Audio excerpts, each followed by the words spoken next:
Was wondering if you want to go to my place and into the summer.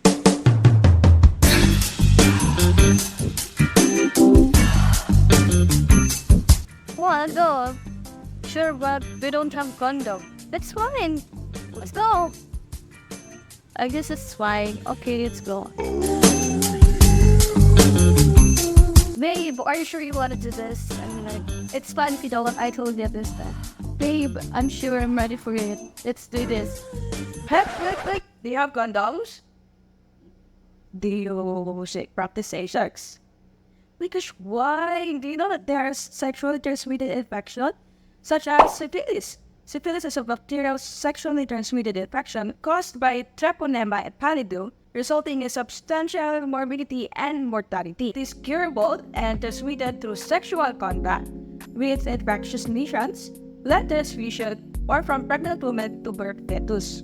Many infections are asymptomatic or unrecognized, so many people with syphilis that have any symptoms or just have a minor symptoms that go unnoticed. So this begin as a painless red sore on genitals, in an area, or even men inside the vagina. According to the World Health Organization, syphilis is transmitted during oral, anal, or vaginal sex through contact with infectious lesions and also during pregnancy through the placenta.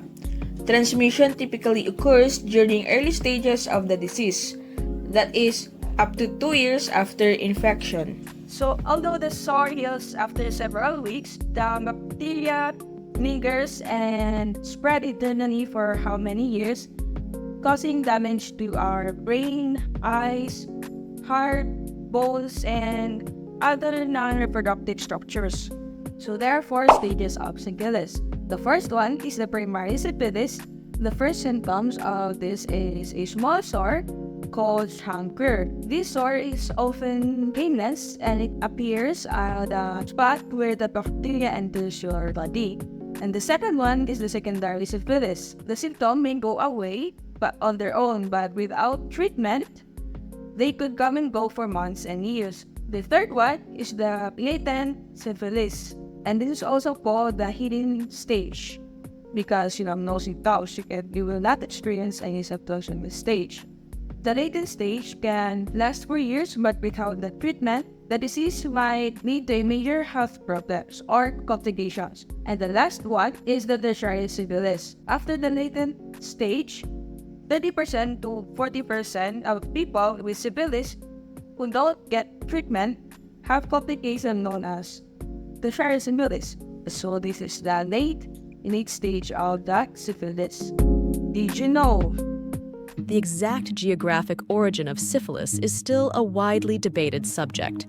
Some theories posit that it originated in the Americas and was brought back to Europe by Christopher Columbus's crew. Others posit that it originated in Africa or the Old World, and others suggest that it was endemic globally. There is good evidence of treponemal disease, syphilis, in Native Americans prior to 1492, thus making the American origin plausible. However, there is also some evidence of treponemal disease in Europe prior to 1493, when Columbus's crew returned, although this evidence is not as strong and is disputed by many. There is also evidence that syphilis originated in either cattle or sheep and made a zoonotic transmission to humans. The actual bacterium responsible for syphilis, Treponema pallidum, was not identified until 1905 by Fritz Schaudin and Erich Hoffmann in Germany, and the first, moderately, effective treatment for syphilis did not come until 1910. It was an arsenic-based drug called arsphenomen, and while it was effective in the treatment of syphilis, it carried considerable downsides and adverse side effects, as one would expect from a drug derived from arsenic. The real game changer for the successful treatment of syphilis came with the discovery of penicillin. Even though penicillin was discovered by Alexander Fleming in 1928, it was not mass-produced and introduced to the American market until 1943. How can we possibly get this? You can get syphilis without having sexual intercourse. Just being close contact with an infected person's genitals, mouth, or rectum is enough for you to expose to the infection. But don't worry, syphilis is a treatable and curable disease. So individuals suspecting syphilis should consult their healthcare providers. So we have the early stage treatment. So in early stage treatment, we use benzathine penicillin injection.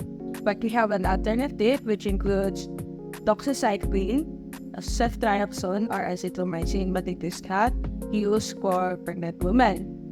And in the later stage, we use penicillin with multiple dosage. However, there are treatment that is administered even when the infectious stage is unidentified. We have special consideration for pregnancy for treatment. It is the parenteral penicillin G because it is the only documented effective therapy for syphilis during pregnancy, and this can prevent a mother-to-baby transmission.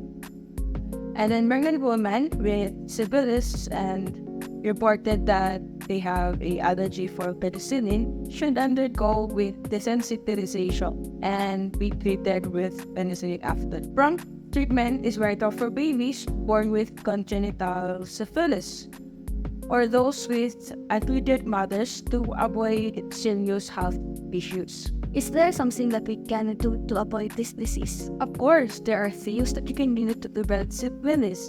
First is practicing safer sex, emphasizing correct and consistent condom use. So individuals diagnosed with syphilis should notify their sexual partners to prevent new infections. So if you feel that you are a high risk for getting syphilis, you should undergo a test at least once a year.